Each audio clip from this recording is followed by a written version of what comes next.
Hello,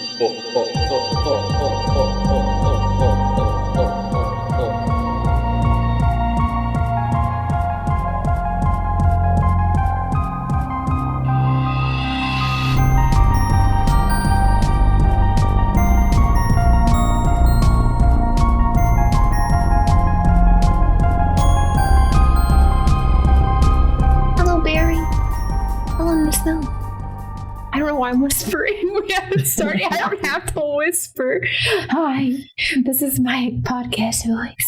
Yeah, we do ASMR. No, wrap it up. We do not do ASMR. Oh my. Oh man, I'm rusty now because I haven't been doing podcasts for work either because it's hard to schedule interviews and stuff. Yeah, wiggle it out. You just gotta wiggle it. Wiggle it out. All right. Good energy to start with. Welcome to Monster Masquerade. I'm Faye. And I'm Mint. It's a show where we talk about things in the horror genre that we love. And they're comfy. It's not too bad. It's not too serious. It's not too scary. It's sometimes serious.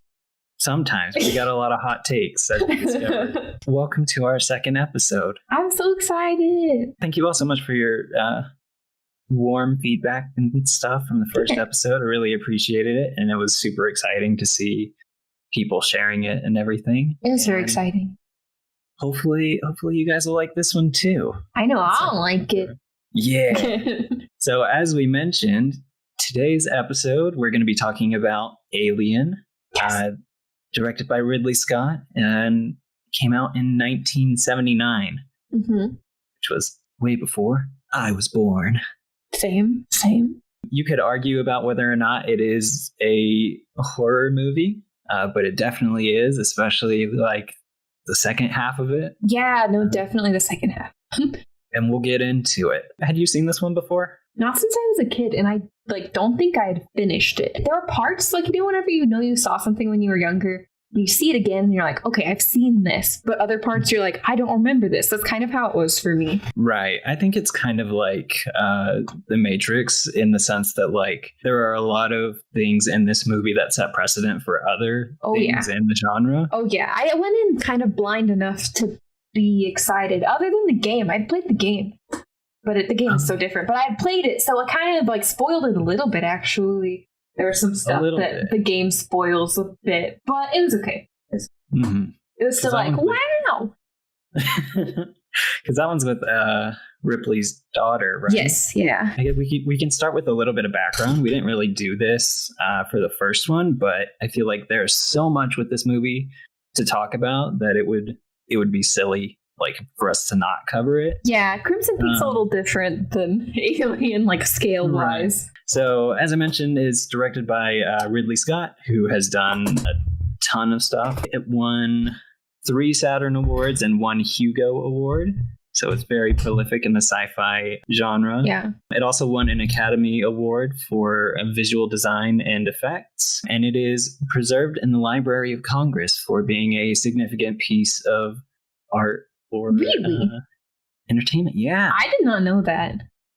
I didn't either. There's just so much cool stuff about this movie. I have 4 pages of notes. Oh man, you've got more than me this time. But that makes sense. This is your favorite, so it makes sense. You were research. Right. And it's we'll talk about it, I think, once we get to the plot stuff. But literally the first 2 pages are just almost straight up analysis. And then once we get to the more slasher monster hunting aspect of it, I got more in line with my notes from the first movie that we did. I feel like my notes for this one weren't very constructive because I was just watching so intently. So my notes weren't too constructive. So that's why I have some other analysis stuff pulled up, because I have thoughts, but I did not translate them well onto paper, other than my thoughts on the cat, but we'll get to that. Yes, that's very good. Like I said, I'd only really played the game, but going into it, really all I knew was I'd ridden the great movie ride at Disney whenever that was around, and there's the cool alien animatronic. I knew that the alien monster was really cool, from a monster standpoint. I knew I liked Alien, but I honestly was one of those people that was on the fence on if it's a horror movie or not until I rewatched it. Because I was just space. Sigourney Weaver, an alien. Okay. But then, like, even getting into it, just the music and the, like, it's tense from the beginning. It's like, okay, yeah, no, this is a horror film for sure. It's interesting how intentional, I mean, obviously, when you're making a movie, like, everything has to be intentional to a certain degree. But just, like, the entire vibe they were going for in terms of, like, graphics and designs and even, like, environment is so strong. A lot of that you can chalk up to H.R. Giger, who was known for his, like, really surreal kind of nightmarish dreamscape paintings and stuff. Yeah. And so he came up with the design for the xenomorph. I'll probably switch back and forth between xenomorph and alien, because I think they just call it alien in this movie. I don't actually know where. Yeah. Feminist icon alien. Protecting her babies. It's weird, like, I don't know if there was some drama or something, but he never comes back for the sequels or, like, any of the other movies in the series.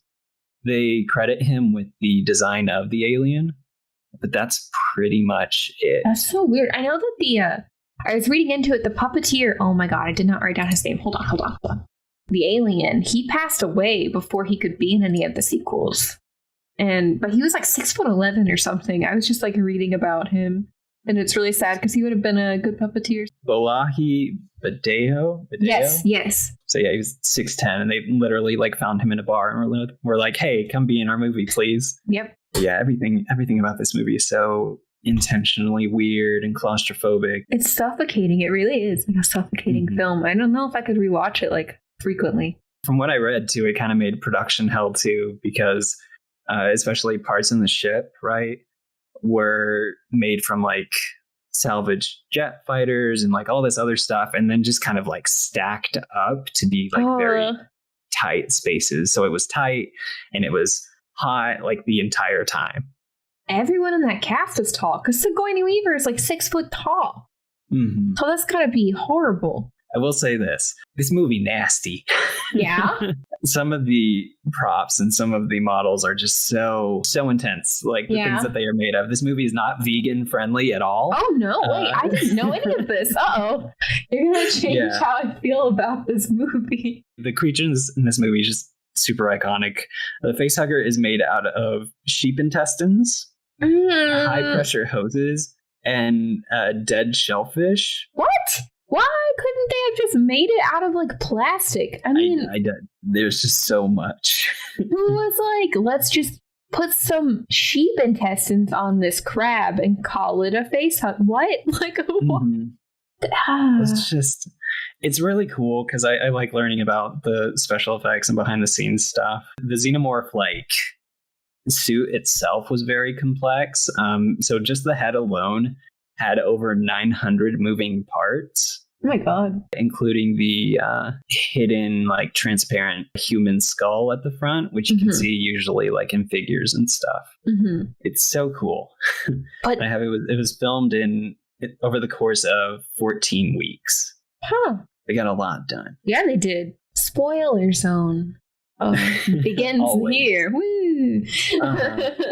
Basically, this movie is about a crew of blue-collar workers who investigate a distress signal, find a creature, take it back to the ship, and all hell breaks loose. And everybody dies, pretty much. That's the, like, basic gist of it. And looking up the story and stuff, you find that the writer, Dan O'Bannon, who wrote the screenplay, this movie got a little bit of controversy when it came out because, kind of like that thing I was saying with The Matrix, it had a lot of influences from other sci-fi works. Yeah. Like, the creators have gone on record saying, like, yeah, of course, like, we made a movie with everything that we liked that was out at the time. So that's the, like, basic plot of it. Beyond that, there are themes of, like, blue collar expendability and capitalism. There are themes that have to do with misogyny in horror. Oh, yeah. There's so much. There's a lot of, at the beginning especially, themes that kind of go hand in hand with the pandemic going on right now. Yeah. There's like a whole scene that I was like, It was really interesting because I watched this, like, at the beginning of quarantine, and also like, just last week. And that scene like plays out so differently. Yeah. Both times. I was just like, oh. I love this movie so much. It's very good. So now that we've got that, we can start with the plot. And as we get going, I'll like break in to throw my notes. To song? Oh. Yeah, I can break out to song. Yeah, yes. too. Alien the musical. Mm-hmm. They do that in Bob's Burgers, Do they? Yep, they have an Alien musical. It's for Mother's Day. It's a good episode. I suggest watching it. Oh, there was a high school that did a production of Alien. Yeah, like not even joking. So this is a high school in New Jersey. It did a stage production of Alien, the 1979 science fiction thriller. But it was very cool. They like made their own puppets and everything. I feel like Sigourney Weaver heard about it or something and like went and saw it. That's amazing. That's amazing. Story time with Alien. Yes. It was 2122. Wait, was it really? Yes. Do you have the year? Yes. Oh, okay. I didn't have that. We start with the ship flying through space. I'm just going to get this out of the way. There's a lot of phallic imagery in this movie. Wait, I didn't pick up on that at all. I saw no penises. What do you mean? The ship looks like a peepus. What? Hold on. I'm looking this up right this second. Hold on, you can keep talking about the plot. I'm going to Google just the name of the ship flying through space with a crew of... It's just a penis. Why is it a penis? Yeah. Uh-huh. Oh, it looks like a dildo. It's got the little thing for the... Okay. All right. Anyway. I thought you were joking. No, I actually did not. I didn't pick up on that at all. Yeah, no, this movie is not subtle in regards to... I guess I'm just blind as fuck. So this crew is coming back from a job that they've done. Wait, basically... is it a penis because of the sexism? Oh my gosh.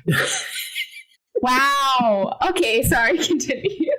No, it's all good. That's our teaser. It's a good way to get us banned on everything. Sorry. But they're coming back from a salvage trip, essentially. And we meet the crew aboard the Nostromo.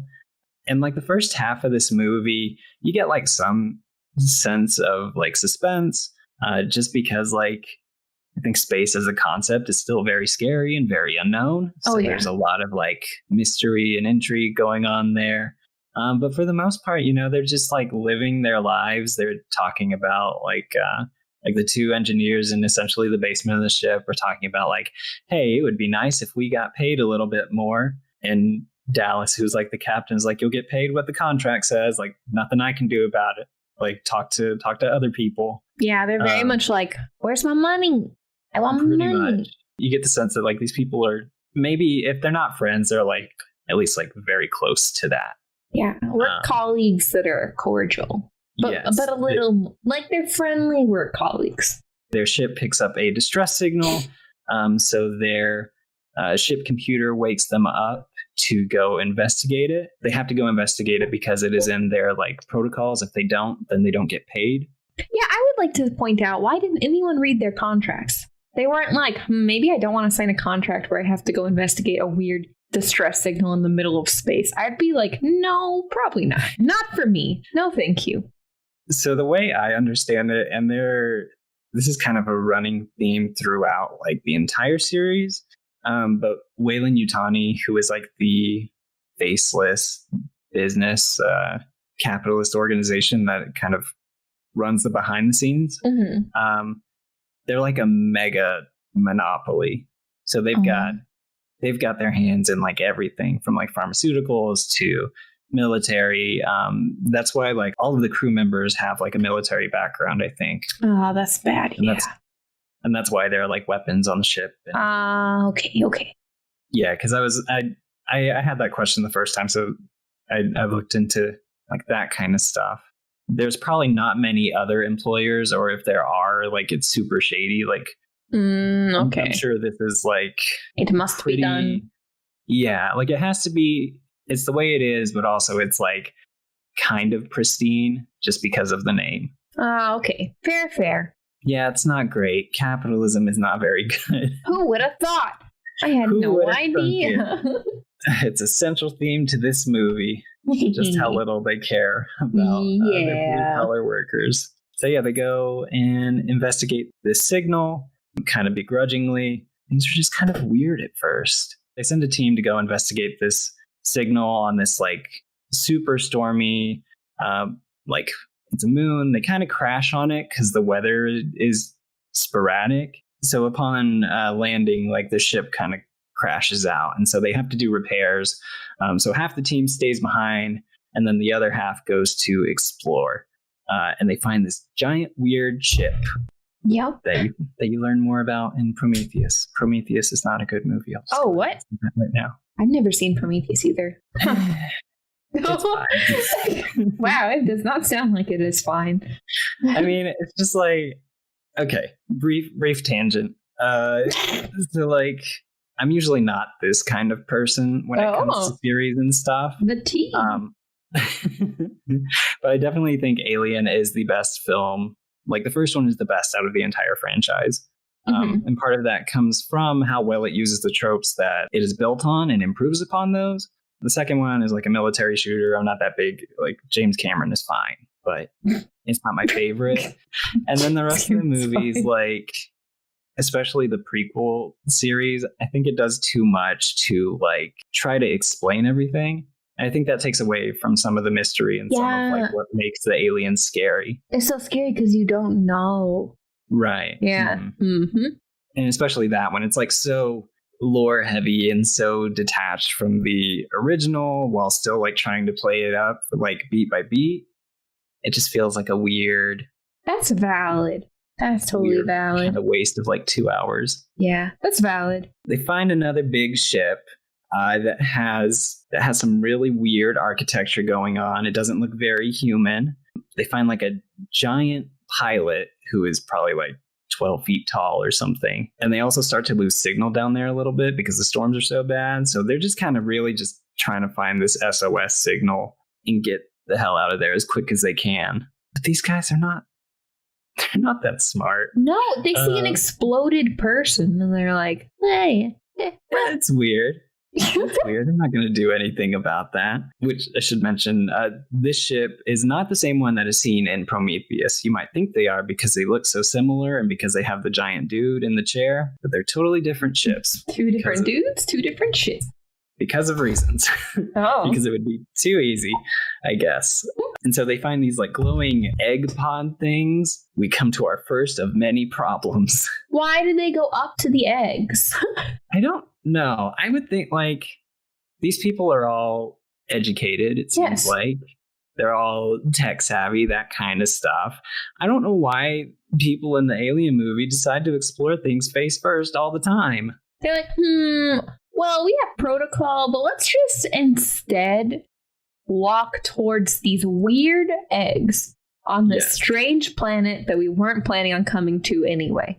It's such a bad idea. It's so bad. Like, what happened? Like, call it primitive, call it whatever you want. I call it smart. Like, poke the thing with a stick if you're going to get near it. I would just be like, oh, I'm out of here. But that's why I'm not in a horror movie, I guess.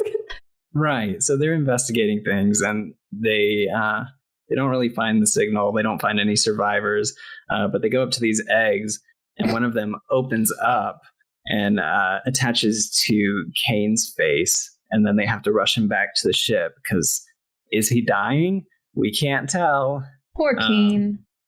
Yeah, Kane's got it rough. Poor naive I do Kane. have that. Those eggs are made out of fiberglass. Oh, what? So like every single egg in that chamber is made out of fiberglass.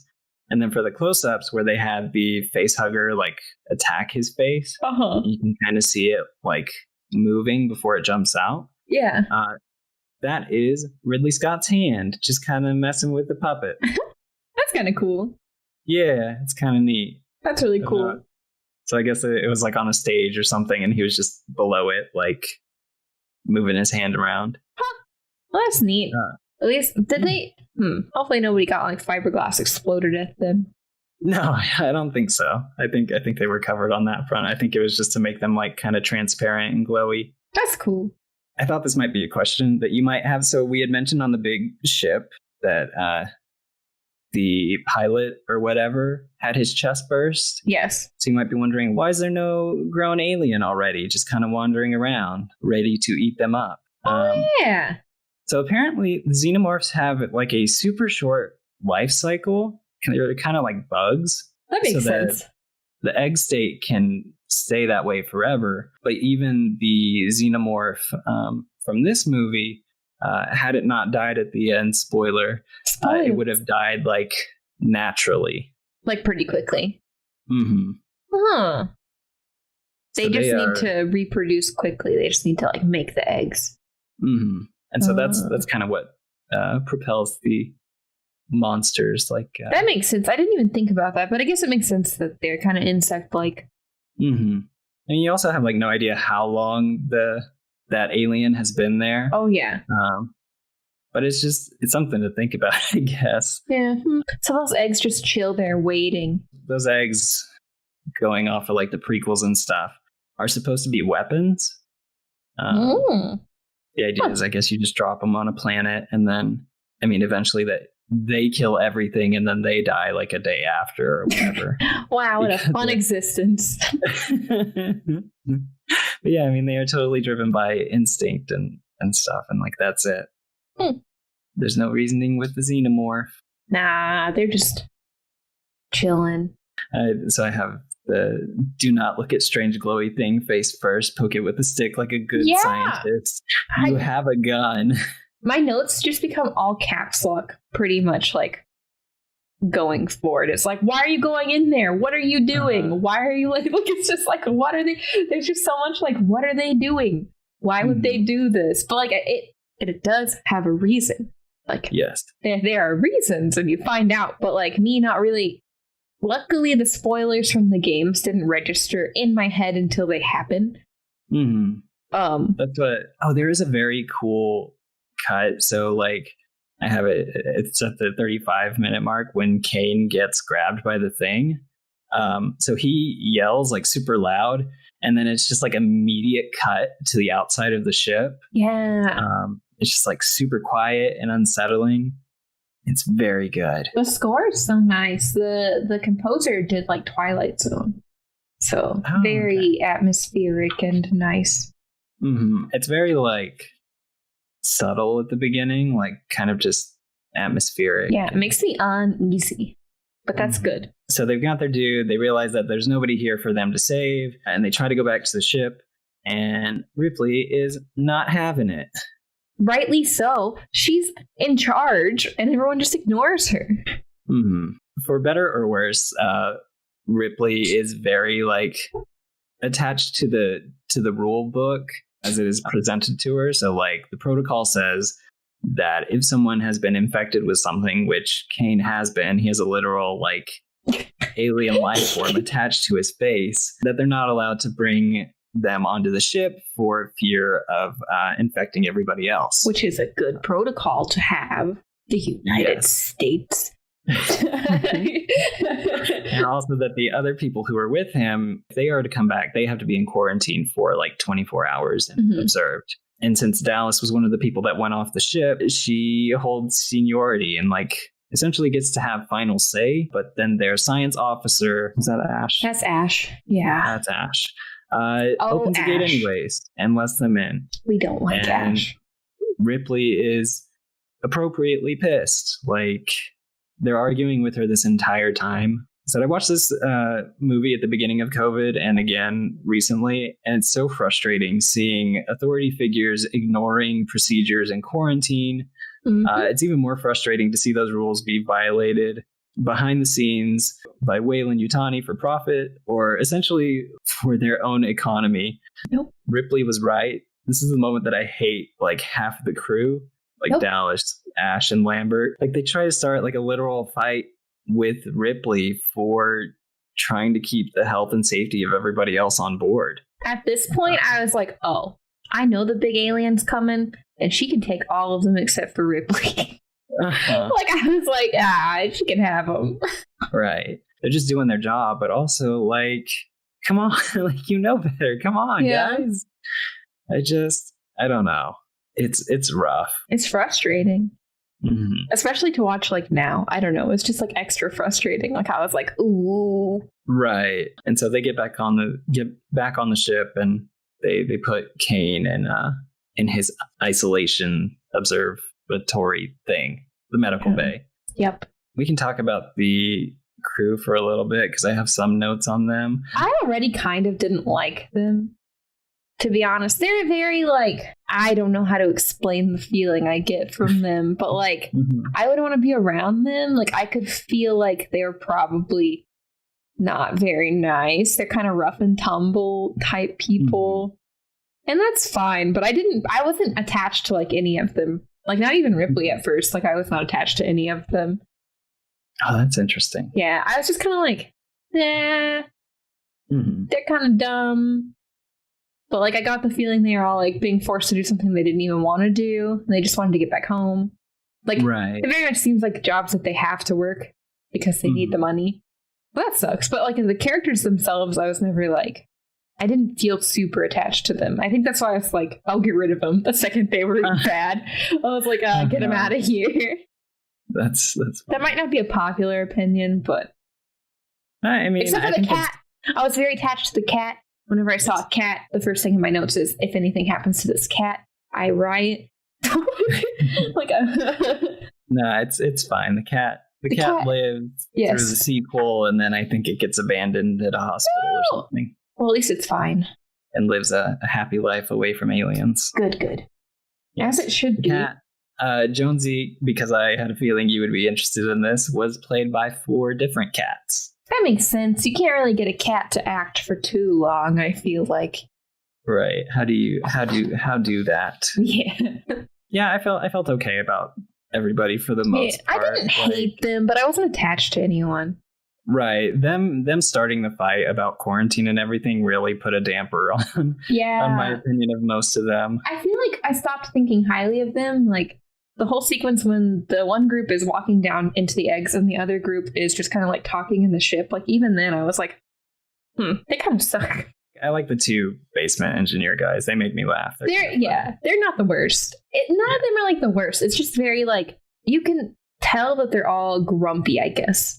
Which rightly so. Except for Ash. Yeah, except for Ash. He's like suspicious the entire time. I hate that guy. I had on my notes like, I hate this man. Yeah, and like after that fight, Ripley like calls him out, like, hey, why didn't you listen to me? Like, why did you let them back in the ship? Yep. And he's just like, he doesn't do anything really. He's just like, oh, what? He's just like, we have to investigate for science. And I'm all for like, for science, but not like infect a bunch of other people with this strange thing on this guy's face. Right. They have literally no clue. Yeah. Like but what soon they will know. Yeah. So they bring him back and they're like, okay, well, we'll just like pull it off of his face. They are so close to the thing when they are like trying to remove it with the scalpel and stuff. And then we immediately find out that it has acidic blood that keeps it from being like pried off. Why didn't they think about that? Yeah, no. So like if they had poked it and it had sprayed upwards, they would have just died because they were so close. Why do they do things face first? It just makes no sense. The only thing I can think I would say, because it's the 70s, but technically it wasn't. But I guess because when it was written, it was the 70s. But I feel like even then, like if you do some research into science, you would know like not to do everything they did.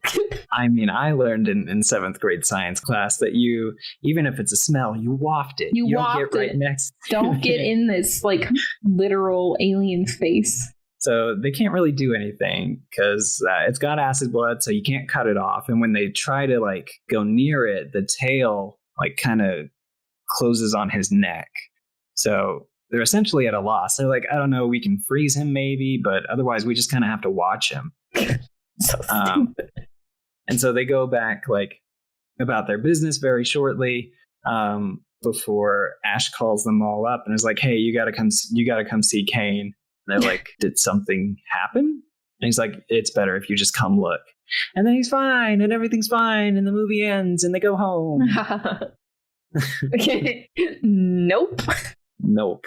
Well, they go in there and it's like suspense, and they're like, where did it go? And then it falls, but it's dead or whatever. Yeah. Why did he literally was just like, come in here, and didn't tell them to be careful. They all just came in there. Oh man, but then he's fine. Wow. Yeah. And then so they all go to dinner, and they're like, oh man, we're so glad you're okay. Why did they think he was okay? I don't know. Because they had been doing like x-rays and stuff. So you would think. Yeah. But also, like, as we'll get to in a second, Ash is real shady. Oh, true. Yeah.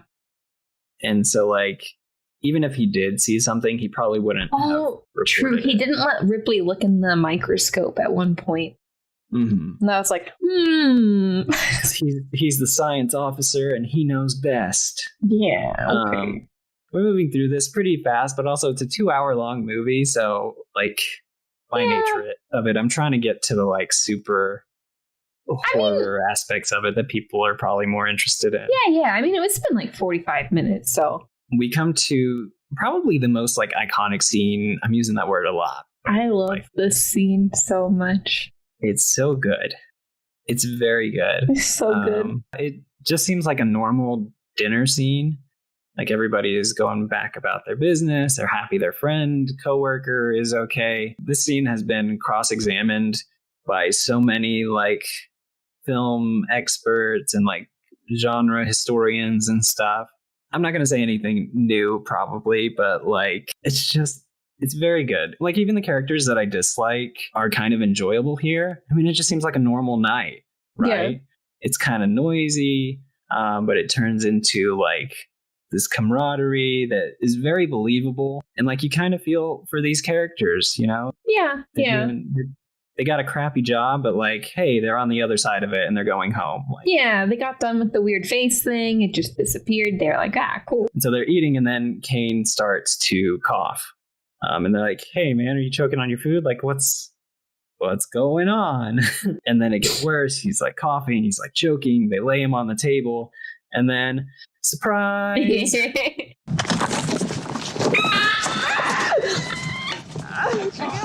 Oh, God! It's a baby.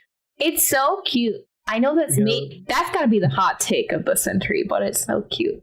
That it's cute? Yes, I want. I agree. It's kind of silly watching it run around. Yeah, I want a little plushie of it, like so bad.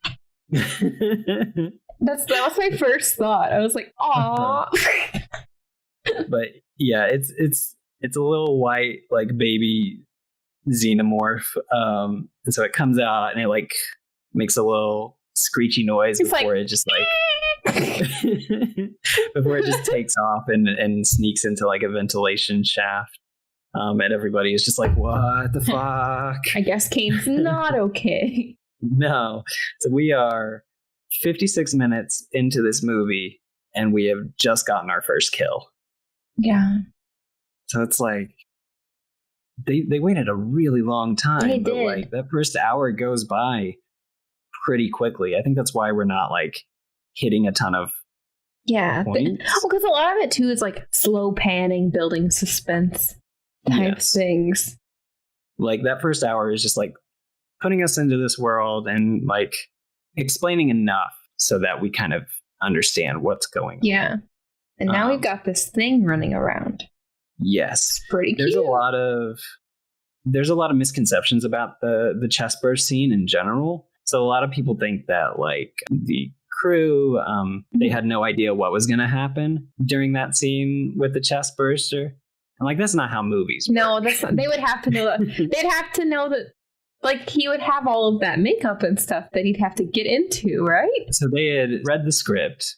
They knew something was going to happen. They'd even seen, there are conflicting reports about this, but they had seen like the baby puppet thing. Yeah. And so they knew that it was going to come out of his chest. They just didn't really know the extent of that. Oh. And the thing that really caught them off guard is that they had a ton of like squibs in the like fake. So John Hurt, who was the actor who played Kane, essentially like stuck his head through a table and had a fake body there. Oh. And so when the chest burster comes out, they activated the squibs, but there was a weird like pressure issue. And so they squirted out with like way more blood than was intended. What?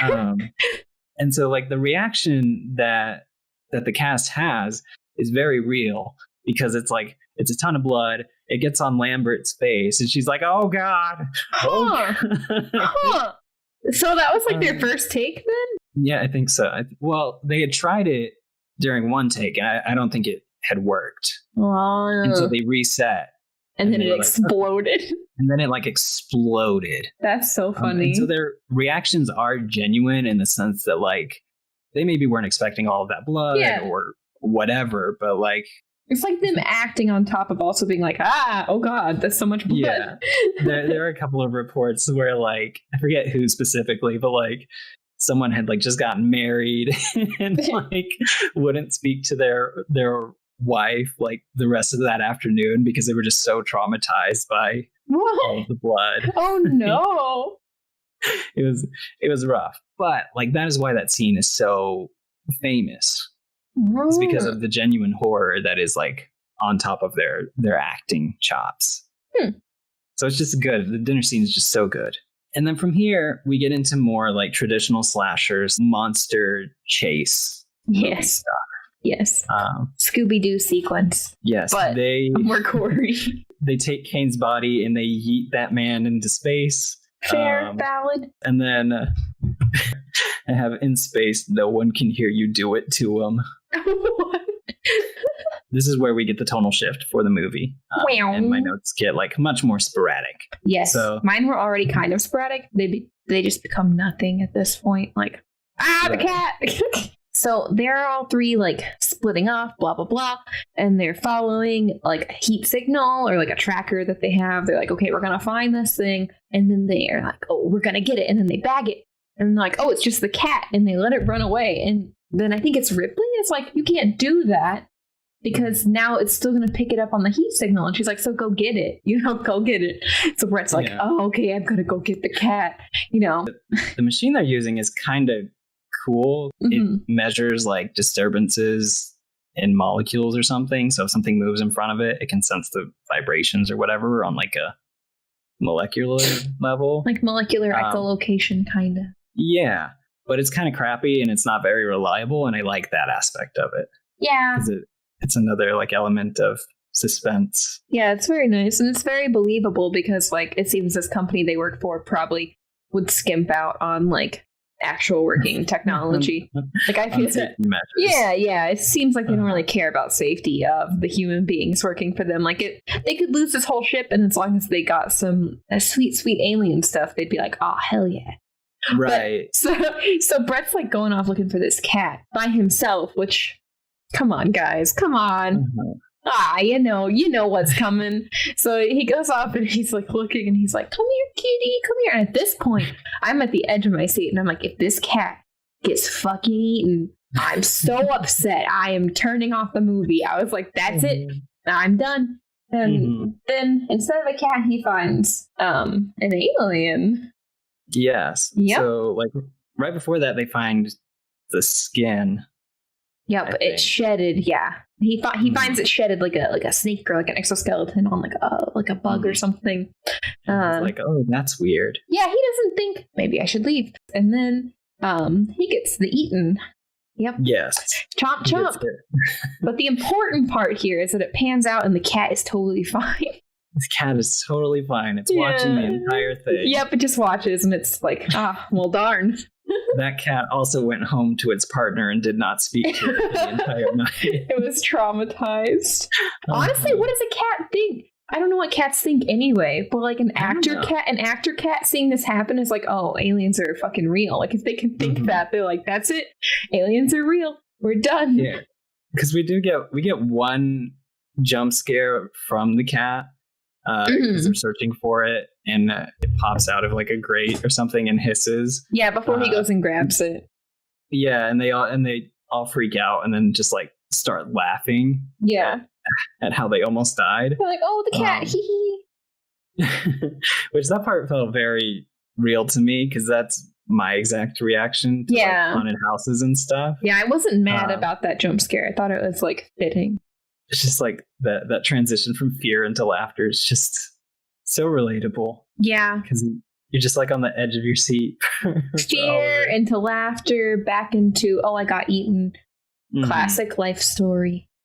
That shot of the xenomorph like hanging out in the chains and rafters is so very cool. It just looks neat. Yeah. Like right before it murders him. Man, the alien is just so cool. I love the alien. It's so good. They very intentionally decided not to do like full reveals throughout the movie because Ridley Scott was like, it's gonna look like a man in a suit. We're doing a lot here to chop and screw this movie together. But we gotta have like, it's gotta be sneaky or else it's just like not gonna be believable at all. Yeah, just big tall man in suit. Yeah. Which, like, I read he was a delight to work with. He's just like a gentle giant. Yeah.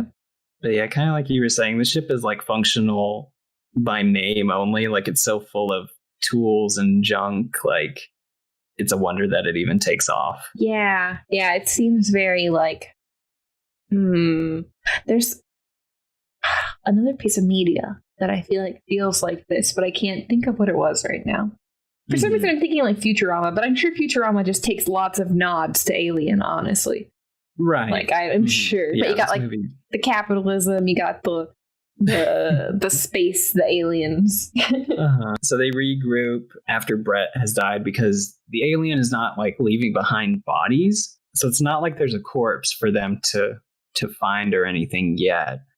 They just heard his scream and then like saw blood and knew he was gone. Yeah, I mean, you're just you don't go in there after that. You're like, oh. Right. Yeah. And so they regroup and they're like, well, how is it getting around? And they're like, well, it has to be going through the vents. The vents, which is talking about the video game, like probably the coolest and like. That's so scary. Most tense moment is when you have to explore those vents. Oh, yeah. I do not like those vents. It's just so cool. So they send Dallas in there with a flamethrower because they're like, well, how are we gonna scare this thing? How are we gonna kill it? Because that's their plan at first, right? It's just like kill this thing because it is taking us out. And they're like, well, every living creature reacts to like extreme heat or cold, so that's probably our best bet. Yeah. Which like. I guess especially because they encountered the acid blood earlier, like that's why they can't just use like straight up guns or anything. Yeah, and they assume that these things are like walking around outside, so the cold wouldn't do anything. So yeah, so that's why, because they try to catch it with like a regular like iron net or something, because they still think it's tiny, and then they're like, oh no, this net is not going to work. Nope. Or I'm convinced every time I watch that he's going to like accidentally burn his face off because again he just has that flamethrower like so close to his face. They just don't care about their faces in this movie. You need those to live. You do, but they don't care. At this point they're like, well, I'm in space with this alien, so he's in radio communication with the rest of the team and he's like instructing them, okay, close off this gate as soon as I pass it, because he is certain that they're going to get to like a dead end and he'll be able to kill it or chase it off or whatever. Yeah, I don't understand why he thinks he has the high ground in the vent with the giant alien, but you know. I guess they don't really. There is still like, because they haven't seen it. Oh yeah, I guess they gotta know it's bigger now. It ate a whole person. Right. It's not the little one. Away a whole person. Like maybe it's not tiny anymore. There's also a really weird moment where Ash calls the xenomorph Kane's son. I don't know if you heard that part. No, what? I guess technically. Yeah. Technically, yeah. We got some MPreg in this movie. But yeah, Ash is just super weird throughout the whole thing, and so like you're suspicious of him throughout the entire movie. Rightly so. You could like kind of play out like he's just a weird dude, but like no. Soon. He's the worst. Soon we will. He gets to like this final grate, and the sound scanner thing isn't working, And he's like shouting like, where is it? I can't see it. It should be here. And she's like, I don't know what to. This is Lambert, who I just like, as great as Ripley is for like women's representation in horror and stuff. Like Lambert is kind of the antithesis of that. She's so forgettable even. Like, yeah, which I think in the writing they had intentionally made every character's name, because like they all for the most part go by their last name or a nickname. The names of characters weren't associated with like any specific gender identity or anything. Yeah. So it was just Sigourney Weaver happened to like nail it for Ripley's character. Oh, that's a fun fact. So the actress who played Lambert, she showed up to set the first day thinking that she was going to play Ripley. Oh, that's awkward. And then they had to be like, oh no. Oh, you're playing Lambert. That's so awkward. Like, you're not the cool badass pilot lady. You're this one. That would suck. And she went on with it, man. Props to her. So she starts doing her thing and freaking out. And of course, Dallas gets got and grabbed. Hi, Dallas. They have to go back in there and get the flamethrower. Now Ripley is in command of the ship. And she's like, okay, you know what? We're just like, we gotta leave. We gotta get this alien the heck out of here. We gotta get out of here. Time to go. And they kind of fight her on that, because at first they're like, we're not all gonna fit, and then Dallas dies, and it's like, hey, guess what? Now there's we all fit. She goes to like their computer system that is called Mother, who basically is the autopilot for the ship and also like communicates the company's like directions and stuff for everybody. And Ripley's like, hey, Mother, what do we do? What should we do? Like, can we go? Yeah. Because I think Ash had talked to it earlier, and Ripley had like confronted him about it, about like why he was so keen on finding this creature. And he's like, oh, I can't tell you. And so Ripley tells the computer like, hey, override that command. Tell me what was the message that Ash had gotten. And the message is priority 1, ensure return of organism for analysis. All other considerations secondary. Crew expendable. Yup. There it is. Crew expendable, just like working. It's like, oh, like the amount of disregard for anybody on that ship's life is just like, it's ridiculous. Yeah, they don't. But it's so care. like, it makes sense, but it's so true to life, and like it fits to the theme of the movie very well. Yeah, to the company, they're like, we can get this alien. That's just like what, like 5 or 6 people. Who cares? Like they're like, whatever. And then we can make bank. Yeah. The thing that kind of sucks about this one is that there's not like a ton of memorable like one-liners or anything. Which you could argue like this movie doesn't really need it. Yeah. But in the sequels, I think in the second one specifically, she has this line. You know, Burke, I don't know which species is worse. You don't see them fucking each other over for a goddamn percentage. They're not only giving like blatant disregard for their like employees or whatever on that ship, but also if they bring that thing back to Earth, that could just populate the whole Earth. Like it would just take over the Earth. Yeah, and you see them do like weird experiments in some of the later movies and stuff, but essentially like what the Ancient Aliens, which is that one show, Ancient Aliens, like trying to turn the xenomorphs. Oh into, man, like, I just know about the meme. Aliens. Oh my god, I'm so old. So yeah, they essentially want to turn stuff into weapons and do whatever. Upon learning this, Ripley, like, appropriately, she's like broken by it for just like a second, right? Yeah. Just like shocked by this realization. They're like, oh, hey, we're all gonna die, probably. Yep. And they don't care. And they are like, yeah, whatever. And then Ash appears in the room. Quiet jump scare. Ew. She's like, do you want to know why? And she like grabs him by his collar and is like shaking him. And she's like, I don't care. Yeah. And he looks so offended. And it's like, it's so unintentionally funny because she's so angry and so like justifyingly like pissed about this whole situation, and he's just like, don't you want to know my cool science facts? Yeah, and she's like, no, forget No. your science. I just want to leave. Yeah, and so she tries to leave him and tell the rest of the crew, and he attacks her. He brings her back to the medical bay and tries to kill her right there so she can't tell everybody. Yeah. For whatever reason, it looks like he's super strong, and he tries to. This is the weirdest way I've ever like. I mean, Ash is just the imposter in Medbay. After all. This is. I hope they incorporate this. That'd be really cool, actually. That'd be so cool. He tries to choke her with like a rolled up magazine. Well, I've never seen that before. He doesn't know how to do the human things, you know? I guess. Like, which is what we're about to get to. Yeah.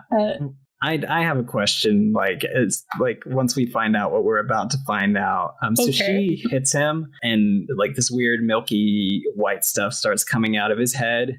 It's not what you think, even though the shape of the ship is weird. And we find out that he is an android, I guess would be the right word. What? Right? Yeah. And so that's why he's so strong. Yeah. So Lambert and Parker come back as he's like trying to kill Ripley, and he is just like very easily fighting them off at first, which is like why I kind of question the magazine thing, because if he's super strong, you know, like he could just... Maybe he still at that point didn't want her to know she wasn't, but I guess if he's trying to kill her, why would it matter? He could have just killed her. Like break her neck or something. Yeah. Yeah, maybe. I have no idea, actually. Unless he was going to hide the body and be like, oh, she got taken. She got xenomorphed away. Plus, like, whenever she punches him and stuff, wouldn't that have hurt her? You would think so. I mean, he seems like kind of noodly. Huh. Once they take him apart. True, yeah. So maybe it's just like, maybe he's got like iron bones and then the rest of him is just spaghetti. But I hate his milk blood so much. Yeah. It's so nasty. That's very gross. Was it actually milk? I do have what it is made out of. Oh, yeah. Give me the deets. I know it's made out of caviar. What? Yeah, it's made out of caviar, I think actual milk, and then like straight up pasta. Like literally. They could just eat it. Delicious milk pasta caviar dinner. Nasty. That's so gross. Movie is not vegan friendly. Wait, he's literally a noodly boy. Yeah, he's a noodle boy. So they have essentially killed him, but then they take his head and they like they jumpstart it essentially, so they can question him. Question the noodle. And some of the shots of the still head are kind of silly. The transition isn't always clean from like actor to dummy head. Yeah, it's kind of hard because, you know, milk caviar noodle. Yeah. Man. Which I did read that the separate head had like shrunk a little bit when they went to bake it. And so that's why it looks like kind of off. That's so funny. They're just like, whatever. They're like, we'll just cut away really quick. It's fine. So they bring the head back to life and he starts getting like weirdly sassy and like flippant with them. Yeah. Which he hasn't been throughout the entire thing, but I guess. The androids in the game are very sassy. And so it is the first of many bad robots in the Alien franchise that we encounter. I freaking hate the androids. I mean, I guess he's not like really bad. He is just following whatever orders were installed. What he was programmed to do, but he's annoying nonetheless. Yeah. So they have like a cattle prod that they shock him with essentially to get him to talk about like why the company wanted to bring this thing in, and he doesn't really answer them, but he goes off on this tangent about how the xenomorph is essentially like this perfect organism. He likes that it acts only to survive, and so they don't get a lot of information from him. He goes on this weird, creepy monologue, and eventually they're like, "Okay, we're done," and so they set him on fire. What else would you do? You know? Yeah, they burn him. He gets fucking roasted appropriately. That's what he deserves. Very satisfying. Get the milkman out of here. So now that they know that, like, they have this idea that there's, like, no surviving this thing, and because the company has essentially said that they're all, like, bait anyways, there's no point in them fighting it, and that they should just leave. Yeah. It's just the three of them now. They're all going to fit. And Jonesy. And the cat. The cat. It is time to blow up the ship. Yep. But first, they do have to save Jonesy. Gotta save the cat. His weird little futuristic cat crate. I love him. So they are getting everything prepped to leave. They got to get, like, fuel cells, I think, from one of the machines or something. Yeah, some, like, it feels like kind of time-filly stuff, but it's not bad. Right. So they split up. So Lambert and Parker go together, and Ripley goes to, like, activate the self-destruct and find Jonesy. And then, of course, while they're getting, like, the fuel, they run into the alien again. There she is. There she is. And again, just Lambert continues to be the worst. Yeah. Parker is like, get the fuel, get out of here, go survive. I'll fight this thing off, try to, like, buy you some time.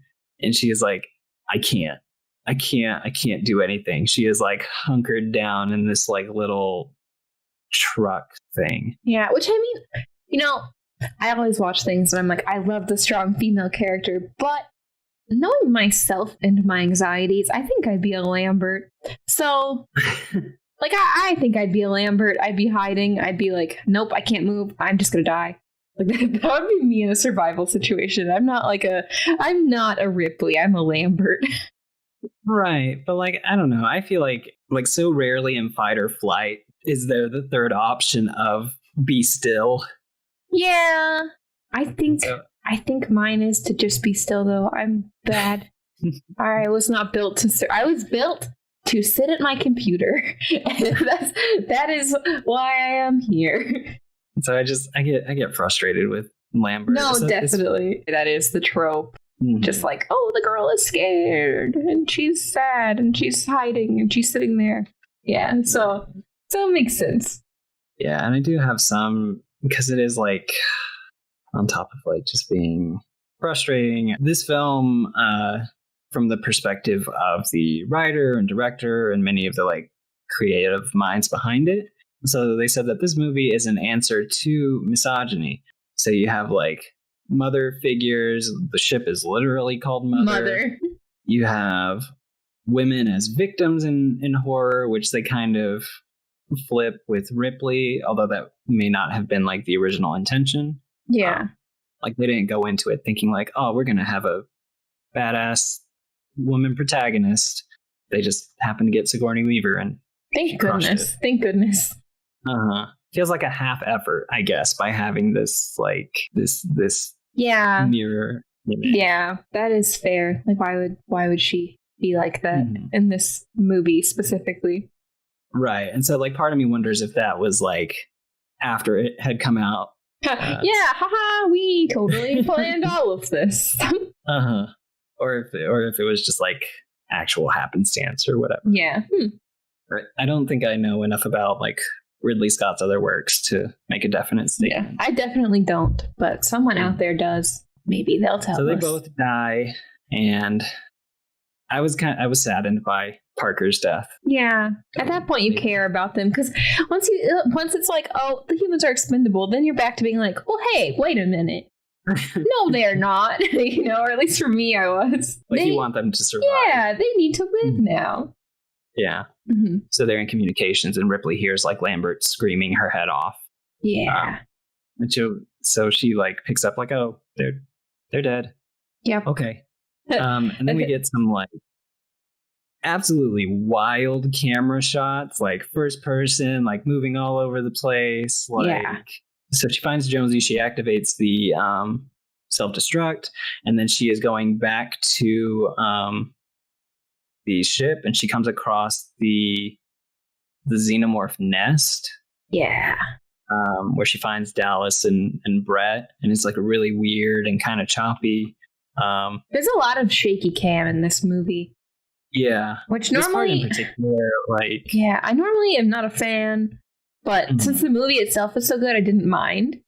Mm-hmm. But there's a lot of shaky cam happening. This part, I don't know. I couldn't tell because some of it felt like kind of dreamlike, if that makes sense. Yeah, almost like she's like just completely taken over by adrenaline type feeling. Right. So and that she's might be just it. and her body's like piloting her, like, okay, go, go, go. Yeah, that's a good way to look at it. So she finds them, and Dallas in his like cocoon, essentially. Mm. So yeah, I guess they were trying to lay eggs and stuff in them. Yeah, because we see that in like later movies. So Dallas is just like, hey, kill me, maybe do this, please. And so she sets them both on fire. Yeah, that's kind of her. It's brutal. But it's very so brutal. It's gotta be hard for her, but it shows that she's like strong. Yeah, that's probably like the bleakest that this movie gets. Yeah. Like, oof.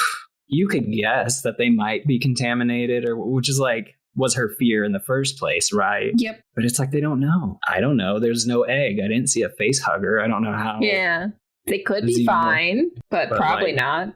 Just based off context. I think, and like having to act on that is really scary. It is scary. So she kills them, and then she is like headed back to their escape shuttle, but she can't get away because the alien is there, blocking her path. Yep. I didn't notice that at first, so I got very confused. Oh. Because then she like turns around and is like trying to deactivate the self-destruct sequence because she can't get away. Yeah, you don't want to explode while you're on the ship. Yeah, and she is unsuccessful. She gets there like just a little too late. She's trying to flip all these switches and like push things into place, and she can't quite get it before the failsafe is disabled. So it's kind of do or die. Like she either has to get off the ship or it's going to explode. Yep. And this like self-destruct sequence, I don't know if it is the original like sci-fi horror property to have this like thing. But if not, it is probably like what inspired a ton of other series to have the self-destruct sequence. You must have self-destruct sequence to be sci-fi. Right. So I was thinking of like Metroid. I went like my brain went Vidi game. So I was like, oh, there's stuff in Metroid where things are self-destructing. Yeah. Like every single Resident Evil has a self-destruct. Like that's true. There are so many, and I'm sure like if it wasn't the first, that I'm sure that all of these like newer properties point back to that as being the thing. Oh yeah. So like its influence is so big. I'd be interested to watch and compare it to Encounters of a Third Kind. I still have not ever seen that. But either. My mom brought it up whenever I was watching this. She was like, oh, Encounters of a Third Kind. And we were like, oh, we should watch that. So now we need to like sit down and watch that because we're like, I wonder how similar they are. 77. So 2 years before this. Yeah, so I'm curious like how the two compare. And so she gets back. I think she sets the alien on fire a little bit. Mm-hmm. With the flamethrower, and that's very cool. And she makes it off, and they take off like right as the ship is exploding. Pretty cool. The cat's getting away. Yeah, it's very cool. She has a moment where she is just like, she's kind of bummed out. Like, yeah, I mean, I would be too. Like it sucks. All of her dudes. Yep, they are just straight up dead. But Jonesy's okay. Yes. So that's fine. So you would think, because this is a 2-hour movie, we are at the 1 hour and 50-minute mark. Yeah, like, oh, okay, they're fine. Like, that's it. Okay. Wrong. Wrong. For all of like the 2 hours that this movie is, only about like less than 10 minutes involve Ripley fighting the alien. Yep. So she starts to like get ready to go into cryostasis or whatever they call it, hibernation, like that thing, which involves her stripping down. Of course it does. I don't know why. You know why. I mean, yes, I know why, but it's the whole George Lucas. There are no bras in space. Yeah. Like, okay. Sure. Maybe you needed to know she was extra vulnerable because now she thinks she's in the clear. and she's going to go into cryostasis. And if that wasn't enough, surprise, she's going to be nudie. I don't know. It feels weird. Yeah. So she is going to do that, and then like as she's getting ready to go to sleep, she sees the alien just chilling. He's just hanging out in like some pipes and stuff. That would be so scary. Like, honestly, from like that character's perspective, you're like done with it and you're like, oh, thank God. And then you just like look up and you're like, oh man, oh fuck, like, oh no, like why? How? And like the secondary jaw comes out for a second. Yeah. And so I was like, oh, is it like a snake? Like, does it sense vibrations or something? And then I was also curious, like, why is it just sleeping? Like, is it? I thought it might be like an immediate reaction to like a colder ship, or just like as we had kind of talked about, like it's nearing the end of its life cycle. Yeah, maybe true. It's almost done anyway. And so like it senses her, and then she like has to get into a spacesuit, and she's singing this song like the entire time. It has the lyrics like "You are my lucky star." She just keeps saying it over and over. Yeah. And I don't really know what that is a reference to. I don't either. Yeah, maybe it has something to do with her daughter or something. Something. Maybe it's to make her more vulnerable but strong or something. Maybe. Or she's just trying to keep it. She's trying to keep the alien calm. Maybe like a lullaby. Back to the wholesomeness. Right, the whole motherhood thing. Like, aw, you poor little alien. You're probably so scared. I don't know. I know this is a stressful time for you. You just murdered like a bunch of people. You must be so tired. It was just eating, you know. Now it's about to die. Man, what a stressful life, honestly. And so she is like singing the song, and she's putting on like this huge spacesuit and strapping herself in so she can open the gates and yeet that critter back into the stars. Get him out of here. And it looks a little silly as it's like flying away. But that's fine. Does, but it's gonna die anyway. Yeah. Poor guy. Oh, and then it's like it's trying to get back in, and she roasts it. She roasts it with her engines. Oh yeah, the engines. Then it's for sure gone. Yes, because this series does have a bad habit of just like yeeting the thing into space, and then that's so the end of funny. Why did it want back in though if it was going to die anyway? Like, wouldn't it just be done? Yeah, I don't know. Maybe it was like, I can get one more egg out of this. Because it's like the planet that it was on had little to no oxygen, so maybe it doesn't need to breathe. But I think that atmosphere was also full of like nitrogen or something. They called it like primordial. Yeah, it's just weird. Like, I don't know. I feel like it would just be like, yeah, whatever. But I guess if it's like constantly fighting to survive, it'd be like, must put eggs. So yeah, it's kind of weird, but she gets rid of it, and then this time it's gone. Yay, she's free. Sigourney Weaver can live on. She's recording, like a captain's log type thing, saying that like everybody's dead.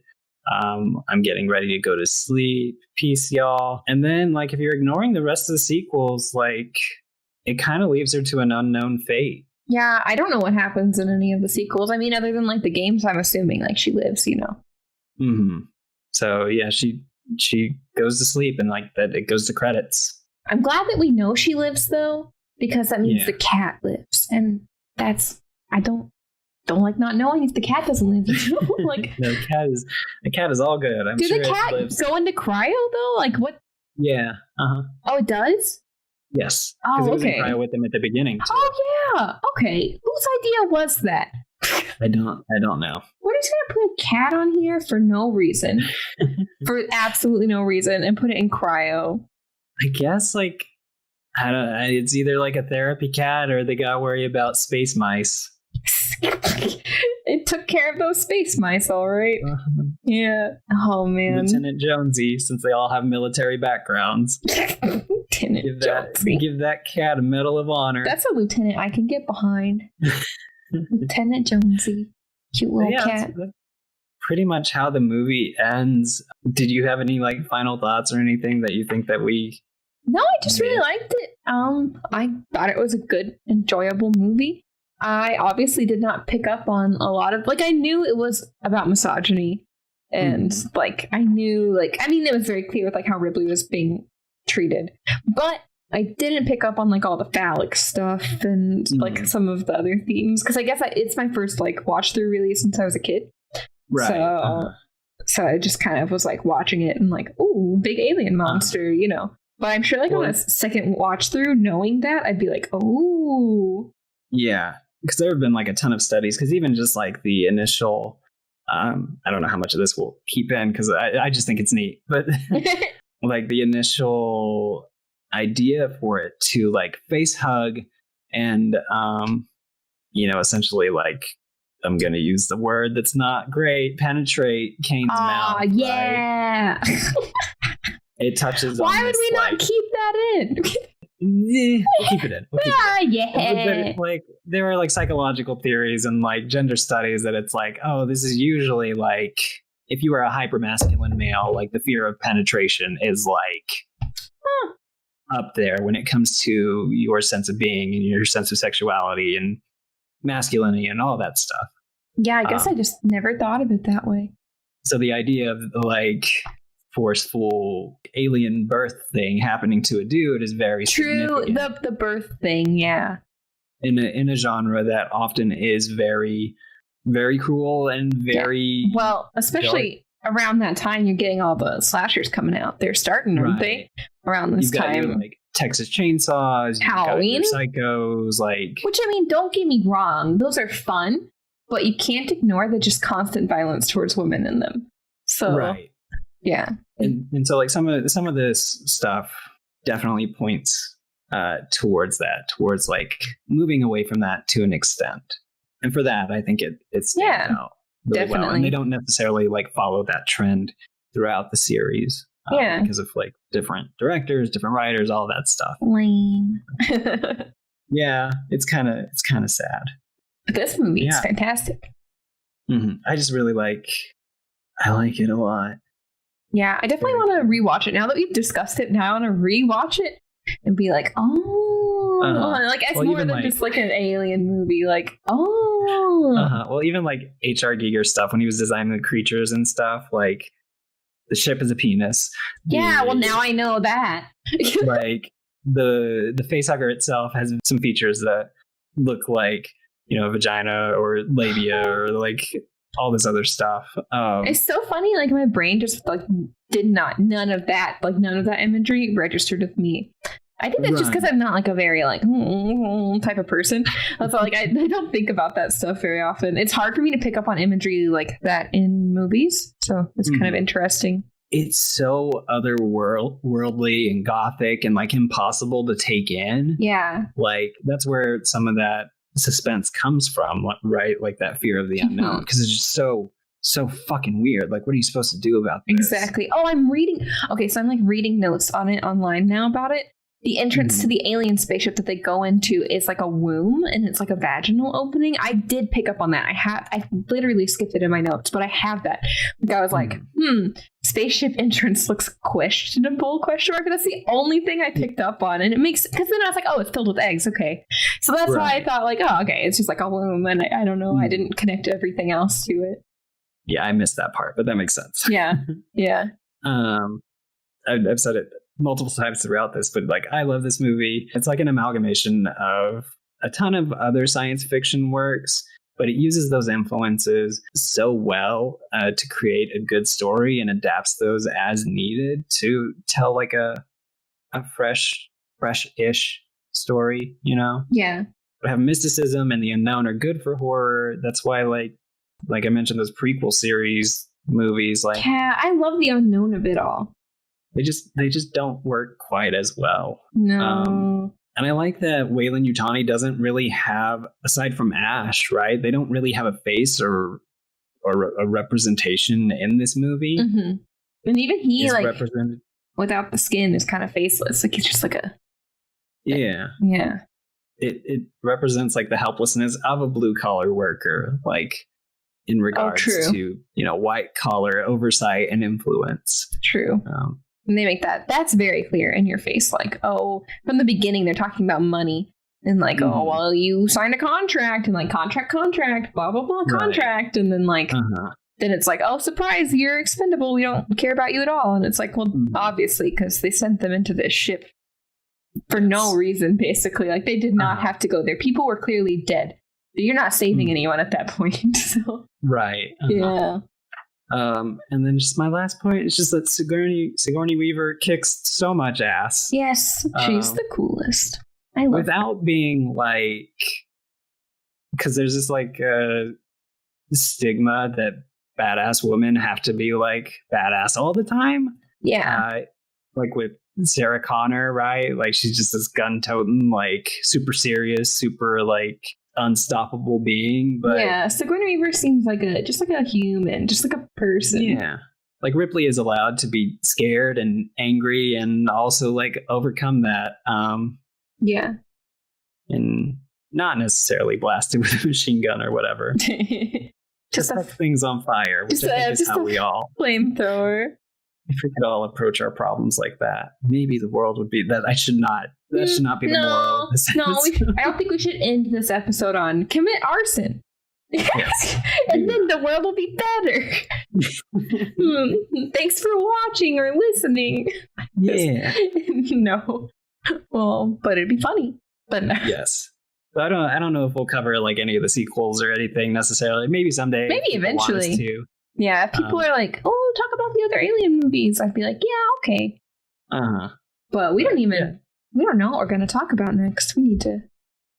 Nah, we'll keep it a secret. Yeah, it's a secret even to us. Yeah, that brings us to the end of the episode. Thank you all so much for listening. Yeah. Watch Alien. Yeah, watch it. It's super good. It's a little hard to get to unless you have, I think it's on HBO. It's on HBO, yeah. I just did like a free trial thing. Mm-hmm. If you have Amazon Prime, you can get like a free trial for a week. It's worth it. It is. It still holds up. It does. I liked it a lot.